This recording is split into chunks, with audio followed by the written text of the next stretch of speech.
जब महादेव खुद रामेश्वरम यात्रा के दौरान ट्रेन को बहुत बड़ी दुर्घटना से बचाने चले आए, ये देखकर आपका भी दिल दहल जाएगा। दोस्तों, रामेश्वरम मंदिर हिंदुओं के महत्वपूर्ण धार्मिक एवं पवित्र तीर्थ स्थलों में से एक है। तमिलनाडु के रामनाथपुरम जिले में स्थित यह मंदिर चार धाम में से एक है। हिंदू धर्म के लोगों में यह मान्यता है कि चारों धाम बद्रीनाथ, जगन्नाथ, पूरी द्वारका और रामेश्वरम की यात्रा करने से मोक्ष की प्राप्ति होती है।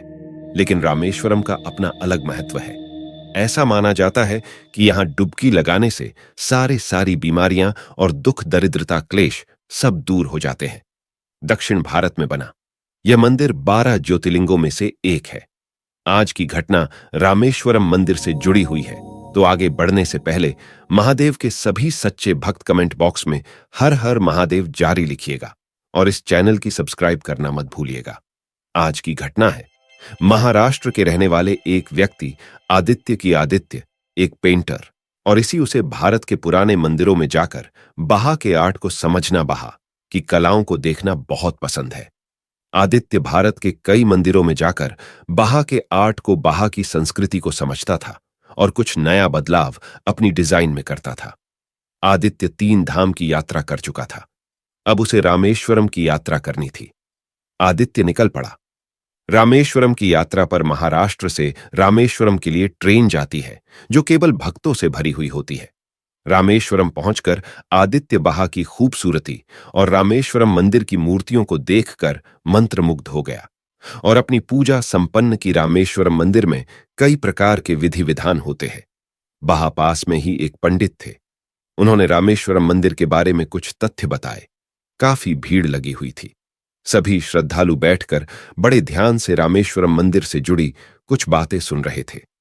पंडित जी बता रहे थे कि रामायण के अनुसार ऐसा माना जाता है कि भगवान विष्णु के 7वें अवतार भगवान राम जब अपनी धर्मपत्नी सीता मैया को महापापी राक्षस का विनाश कर वापस लाए, तो उन पर ब्रह्म हत्या पाप लगने की बात की गई थी, जिसके बाद इस पाप से मुक्त होने के लिए उन्हें कुछ महाज्ञानी संतों ने भगवान शिव की आराधना करने की सलाह दी। लेकिन द्वीप में कोई शिव मंदिर नहीं था, इसलिए भगवान राम ने रामेश्वरम में शिवलिंग स्थापना करने का निश्चय किया। इसके बाद उन्होंने हनुमान जी को शिव जी की मूर्ति लाने के लिए कैलाश पर्वत पर भेजा।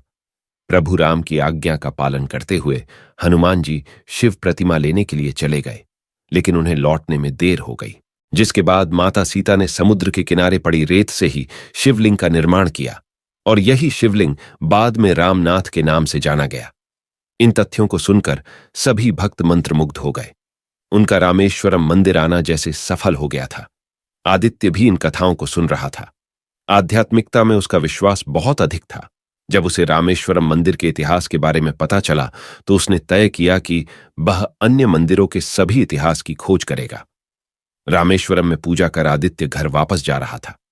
एक ट्रेन रामेश्वरम से महाराष्ट्र को जा रहा थी और ट्रेन केवल रामेश्वरम के श्रद्धालु से भरी थी। ट्रेन में काफी भीड़ थी। रामेश्वरम से निकलते ही ट्रेन एक ब्रिज से होकर गुजरती है। उस ब्रिज के समीप आते ही न जाने कैसे ट्रेन के पीछे के 2 डिब्बे बाकी के डिब्बों से अलग होकर नदी में गिर गए। ट्रेन के नदी में गिरने के कारण सभी यात्री अत्यंत घबरा गए। आदित्य को आभास हुआ ट्रेन में कुछ गड़बड़ है।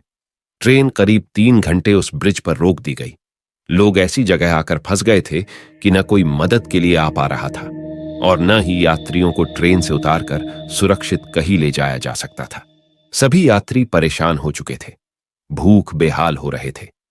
तभी ट्रेन के ड्राइवर ने देखा कि एक व्यक्ति ट्रेन की तरफ आ रहा है। उस व्यक्ति को आते देखकर ट्रेन के ड्राइवर और यात्रियों को साहस मिला। शायद कोई उपाय निकाला जा सकता है। वो व्यक्ति ट्रेन की तरफ आ ही रहा था कि ट्रेन की पटरी के पास से सभी को अचानक से एक रास्ता दिखाई देने लगा, जहां से बचकर उस ब्रिज से निकला जा सकता था। उस व्यक्ति ने ड्राइवर से कहा कि धीरे धीरे यात्रियों को इस रास्ते के जरिए बाहर निकाला जा सकता है। ड्राइवर ने उस व्यक्ति की बात सुनकर ठीक वैसा ही किया।